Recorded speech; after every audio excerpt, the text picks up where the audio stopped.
Welcome to the next topic on transactional database. What is a transactional database?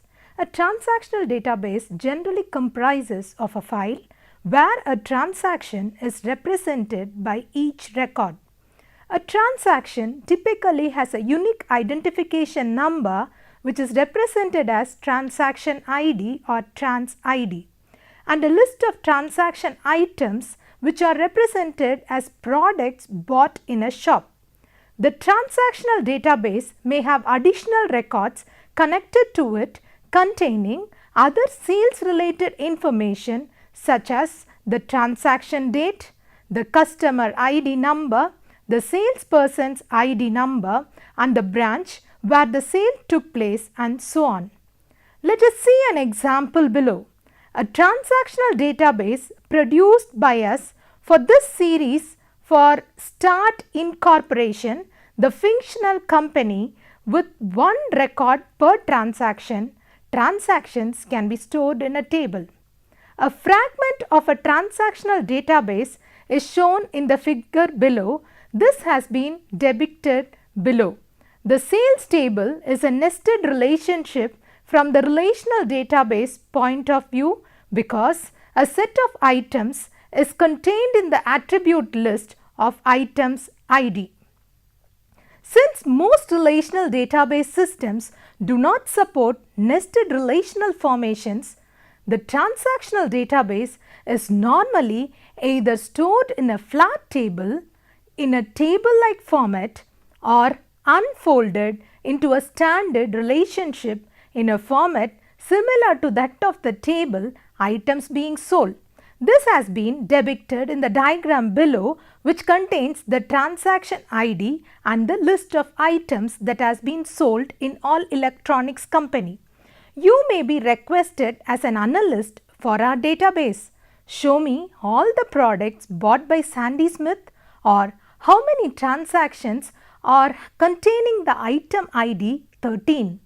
It may take a scan of the entire transactional database to answer such queries. Am I right?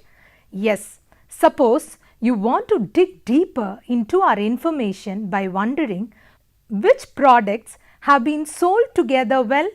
This kind of assessment of market data would enable you to bundle item groups together as a strategy to maximize the revenues. For instance, knowing that printers are frequently bought in conjunction with personal computers, you could give a costly printer at a discount to clients purchasing selected personal computers, hoping to sell more expensive printers. A periodic data recovery scheme is insufficient to respond to such queries. However, transactional information mining systems can do this by recognizing regular item sets, the sets of products that are often sold together. One might be interested in knowing what is the difference between transactional and relational database.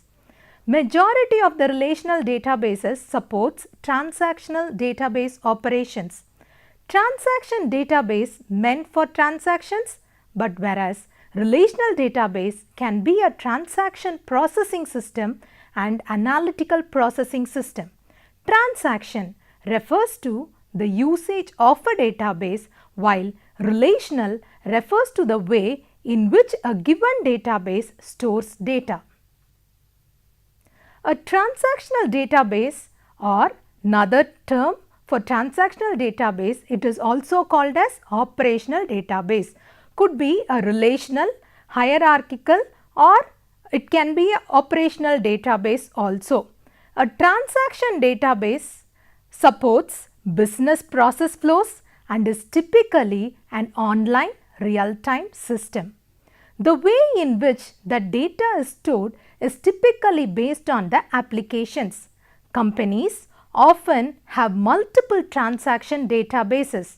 An operational data store, in short it is called as ODS, is an integrated view or compilation of transaction data.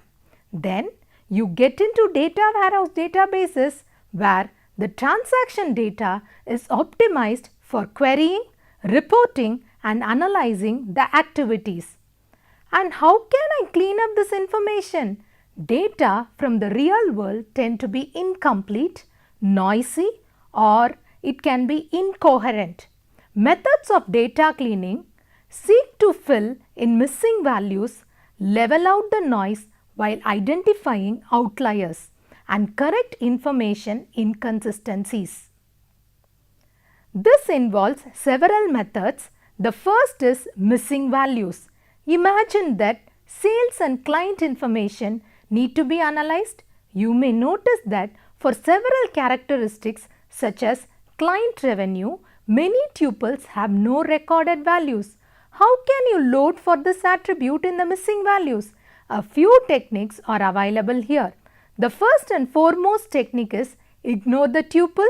Usually, this is performed when the class tag is missing. What is a class tag? It is nothing but assuming classification is involved in the mining assignment.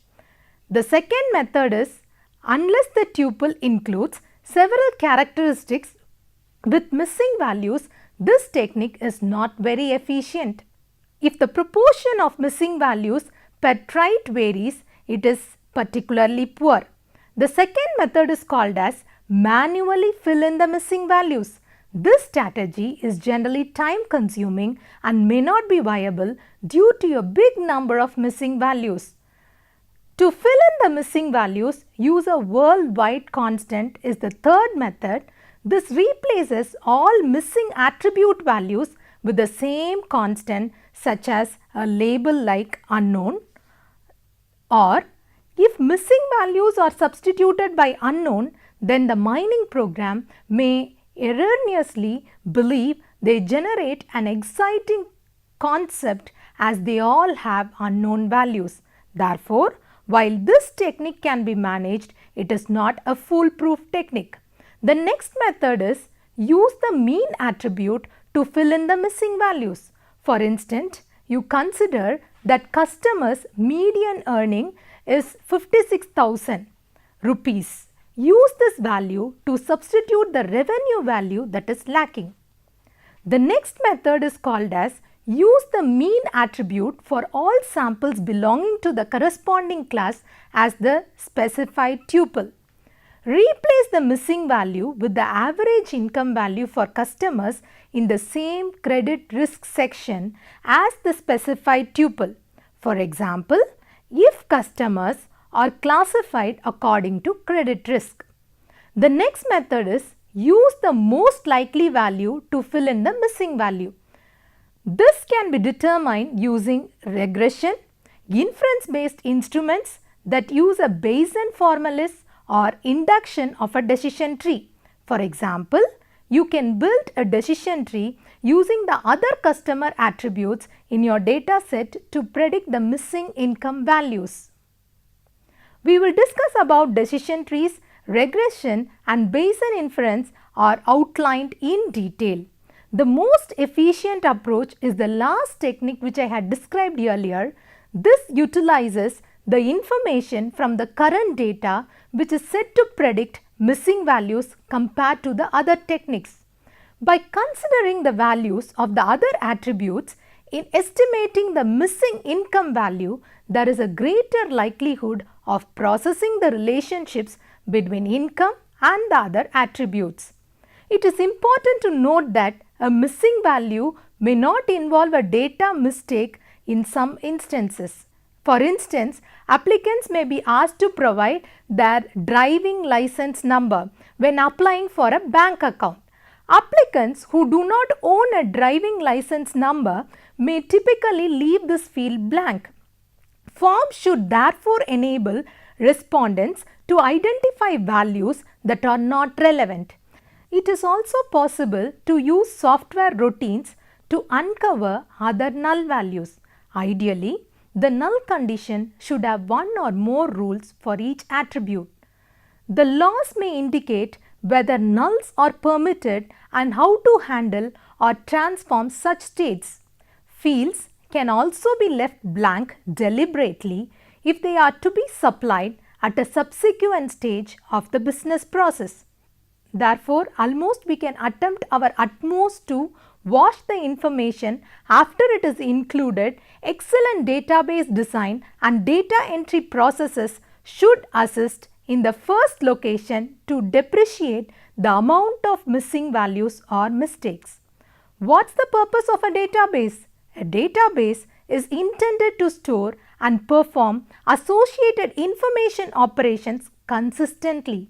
Modern databases can support information store activities while prioritizing the data stored integrity. Each procedure or transaction includes at least one autonomous work unit that may include reading or writing data to the data stored. When performing these operations, the database must be maintained in a coherent state to prevent problems with other data store customers. The integrity of the stored data is retained and transactional mistakes are avoided by ensuring that various entries in the database are recorded as individual or atomic transactions. Now let us look into how these database transactions works. A transaction from a database consists of any unit of work performed within a database management or an equivalent system. The procedure must be against a database and handled from other operations as an autonomous operation. A transaction's main two aims are depicted in the figure below. First aspect is providing reliable units of work that are able to recover correctly from failure, and the second major aspect is it is used to keep a database consistent in all situations to include system failure, unexpected execution corruption and supporting numerous incomplete operations on the database. The procedure must support the key principles of operation to be atomic, coherent, isolated and durable in order to be considered a database transaction. If a transaction is not finished owing to the demands of database transactions, the required result of the procedure will not be realized. Now, let us look into the operations of transactional database. A transactional database is a database management system which, if not correctly finished, supports rolling back transactions in the data stores. A transaction interruption may result from energy loss or a data store disruption in connectivity. Most of the databases currently in use support operations. These activities may consist of one or more queries or statements about information manipulation. Since data integrity and consistency are critical to adequate operations of the database, most transactions use structured query language, in short it is called as SQL, or a language similar to SQL to perform activities using the following patterns. Step 1. Initiate the transaction. Step 2. Execute the provided set of data queries or manipulations. Step 3. Commit the transaction and complete it if there are no errors. And the last step 4. If an error occurs in the transaction, roll it back and end the operation. Transactions are often stored in multi-user database using an XID, or another term it is called as transaction ID. In practice today, businesses have introduced transactional databases to include the use of nested and multi-level operations in a variety of respects. One such thing is called as structured query language, SQL. SQL is a programming language developed to handle information that is stored in a relational database, or in short which is called as RDBMS. Originally, the language was based on tuple, relational calculus and algebra relational. SQL involves language for data definition as well as language for information manipulation. The language's main range involves activities for inserting, updating, querying, deleting, modifying and creating schemes and controlling data access. Although SQL is a declarative language, a number of procedural elements are also included. It was also the first language used in relational databases, and in 1986 it became an ANSI standard. 1 year later, SQL became an ISO standard. ISO stands for International Standard Organization, and has been upgraded to include fresh features several times since. What are the transactions carried out using SQL? In essence, the SQL language is essentially transactional. There are a number of SQL standard database applications which are in use today that stretch the language and enforce an explicit declaration of start transaction. But this action merely deactivates the declaration of auto commit. No activities on the database will become noticeable to other data store users after this stage until the system processes a commit declaration. Now let us see what is the meaning of rollback.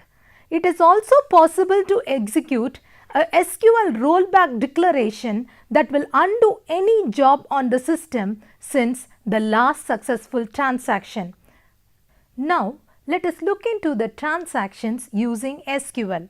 In essence, the structured query language is essentially transactional. There are a number of SQL standard database applications in use today that stretch the language and enforce an explicit declaration of start transaction. But this action merely deactivates the declaration of auto commit. No activities on the database will become noticeable to other data stores users after this stage until the system processes a commit declaration. There is another transaction which is called as rollback. It is also possible to execute a SQL rollback declaration that will undo any job on the system since the last successful transaction. The statement rollback and commit will complete a transaction and begin the next transaction. If the database management system uses a start transaction declaration to disable the auto commit function, it will be re-enabled. The following statements are also used for alternative SQL implementations. This include begin, begin work and begin transaction. Next, let us look into the ACID property, which is an important property in the case of relational database management system when it involves transactions. Transactions are completed by commit or rollback SQL statements, which indicate a transaction's beginning or end. The ACID acronym defines the properties of a database transaction as follows. A stands for atomicity, which refers to a transaction must be fully complete, saved, another name for saved is committed, or completely undone, which is represented by rollback. A sale in a retail store database illustrates a scenario which explains atomicity. Examples of them are the sale consists of an inventory reduction and a record of incoming cash. Both either happen together or do not happen. It's all or nothing. The next concept is called as consistency, which is represented by C in atomicity. The transaction must be fully compliant with the state of the database as it was prior to the transaction. In other words, the transaction cannot break the database constraints. For example, consider a database which contains a table of phone number column. This can only contain numerals. Then, consistency dictates that any transaction attempting to enter an alphabet letter may not be committed. The next letter I, which represents isolation, transaction data must not be available to other transactions until the original transaction is committed or rollback is represented by isolation. The last letter durability, which stands for D, represents transaction data changes must be available even in the event of database failure. This concept of atomicity is represented in short by a diagram.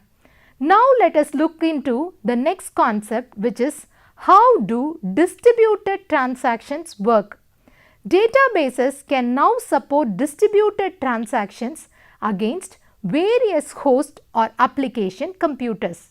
The demonstrated ACID properties are still implemented by distributed transactions. However, this is performed across various data stores or systems.